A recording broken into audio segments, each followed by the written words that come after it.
Saya mau cerita. Ada dua orang sahabat yang tinggal di sebuah desa kecil di Italia. Sebut saja nama mereka adalah Pablo dan Bruno.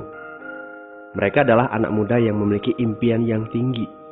Mereka sering berkhayal bagaimana kalau suatu hari nanti mereka menjadi orang terkaya di desanya. Keduanya merupakan orang yang sangat ambisius. Yang mereka perlukan adalah sebuah kesempatan. Pada suatu hari, kesempatan itu pun datang. Kepala desa memutuskan untuk mempekerjakan kedua anak ini untuk membawa air dari sungai ke sebuah penampungan air di tengah desa. Keduanya masing-masing membawa 2 buah ember dan segera menuju ke sungai. Menjelang sore, keduanya telah mengisi penampungan air sampai penuh.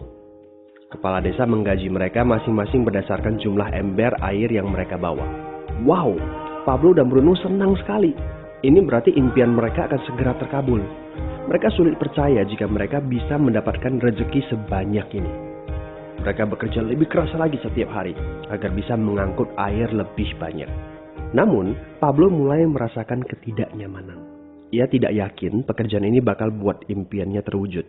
Punggungnya nyeri dan kedua telapak tangannya lecet-lecet. Kian hari, kian takut saat harus pergi bekerja. Ia pun mulai berpikir keras, mencari akal bagaimana caranya membawa air dari sungai ke desanya. Pablo mendapatkan ide. Bruno, saya punya rencana. Daripada kita mondar-mandir bawa-bawa ember setiap hari, kenapa kita nggak sekalian aja buat sebuah saluran pipa dari sungai ke desa kita?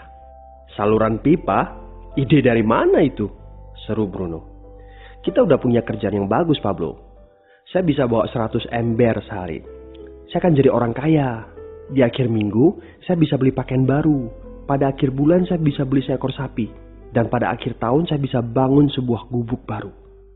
Nggak ada kerjaan sebagus ini di desa ini. Setiap minggu kita bisa liburan. Setiap akhir tahun, kita berhak cuti selama 2 minggu dengan gaji utuh. Kita akan punya hidup yang layak.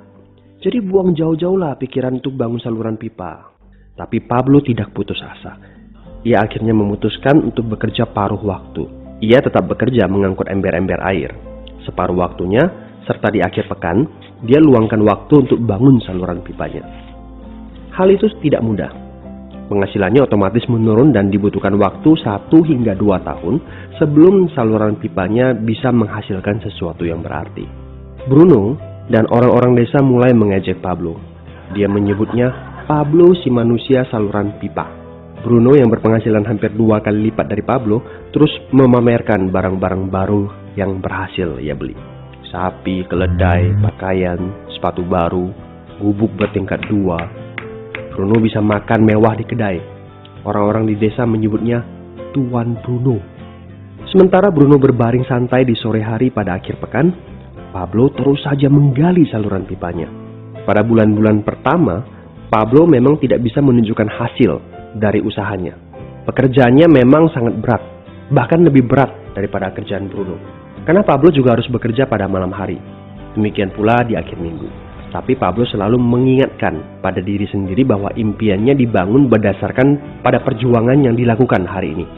Dari hari ke hari, dia terus menggali, inci demi inci. Sedikit demi sedikit, lama-lama jadi bukit. Dari 1 inci kemudian menjadi 1 kaki. Kemudian jadi 10 kaki. Kemudian 20 kaki, 100 kaki, dan seterusnya. Bersakit-sakit dahulu, senang-senangnya kemudian. Demikian dia terus menyemangati dirinya sendiri. Sepulang kerja, tubuhnya lelah sekali. Fokus pada hasilnya. Kata-kata itu terus ia ulangi dalam hati setiap hari saat dia pergi tidur. Sementara dari bar di desa itu terdengar gelak tawa mengiringinya ke alam mimpi. Ayo, fokus pada hasil akhir.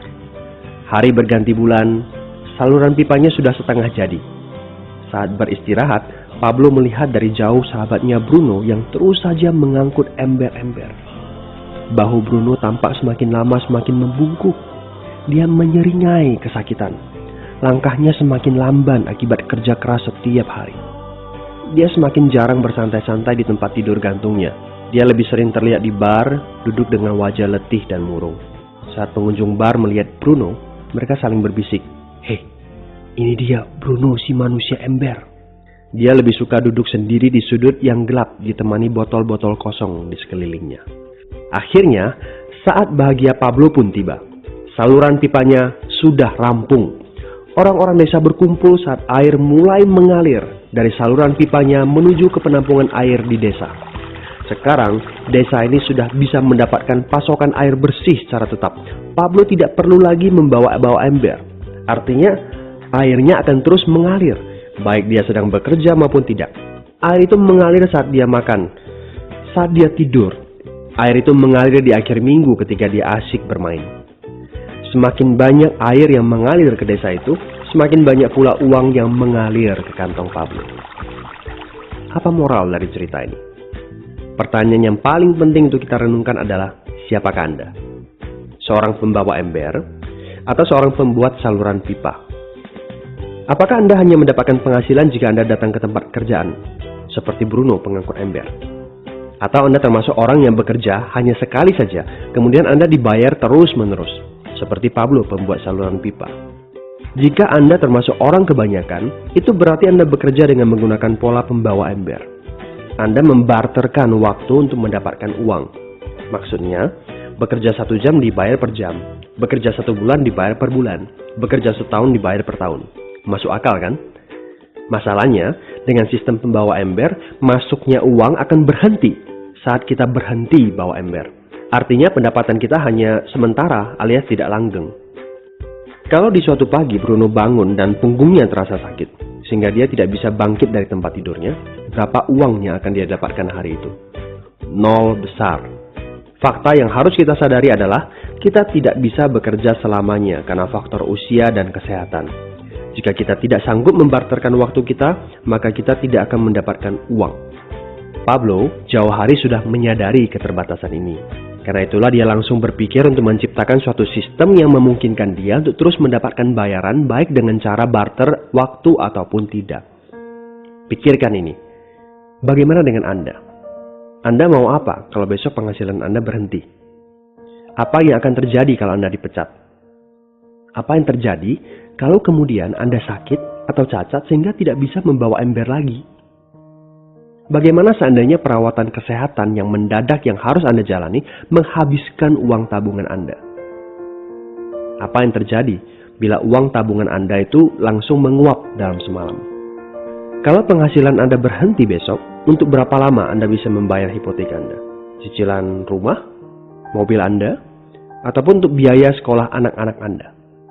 1 tahun, 6 bulan, 3 bulan, atau 3 minggu? Jelas. Apakah Anda bekerja sebagai penyapu jalan, bekerja di kantor, punya jabatan tinggi, atau memiliki toko, seorang profesional di bidang tertentu, tetap saja Anda membarterkan antara satuan waktu dengan satuan uang. Apakah dengan cara demikian Anda akan aman? Satu-satunya jalan untuk menciptakan keamanan yang sesungguhnya adalah seperti yang dilakukan oleh Pablo, yaitu membangun saluran pipa saat Anda masih bekerja sebagai pembawa ember. Dengan membangun sebuah saluran pipa, Anda cukup mengerjakan pekerjaan sekali saja, capeknya sekali saja, tetapi Anda akan dibayar terus-menerus. Saluran pipa ini akan memberikan Anda penghasilan walaupun Anda sedang tidur ataupun Anda sedang main. Penghasilan ini juga akan terus Anda peroleh setelah Anda pensiun, pada saat Anda sedang sakit ataupun cacat sehingga tidak bisa bekerja, dan juga dalam situasi darurat. Inilah yang disebut sebagai penghasilan pasif. Anda tahu, saat ini kami sedang membangun saluran pipa yang akan memberikan penghasilan pasif. Mau tahu caranya? Hubungi teman yang meminta Anda untuk menonton video ini. Dia punya akses untuk informasi yang Anda butuhkan. Mintalah video lanjutannya, atau jika memungkinkan, bertemu langsung dengan teman Anda.